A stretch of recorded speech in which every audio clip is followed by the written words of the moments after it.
Hello everyone welcome to my blog. आज मु प्रत्येक दिन बेले ठाकुर घरे पहुँचीगली। आज मु आसवा आगे बो आसी ठाकुर पूजा कर देथिले।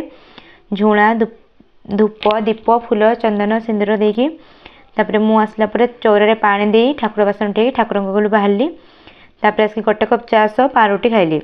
मुझे पारुटी को सेकिकी खाए क्या भल लगे मत कहे। तापर बों सह मिसेठी मु ब्रेकफास्ट बनैली। खाई सारा पर लंच समय हजबैंड को खाଇବା बाढ़देली पखाड़ आलू भजा मिक्सचर बड़ीचूरा। तब मुझे बों सह मिसी कदली पत्र आज खाइली जेहेतु आज थी एक बार बिना प्याज रसुण और आज थी आम खाइबार कानिका खीरी घांट।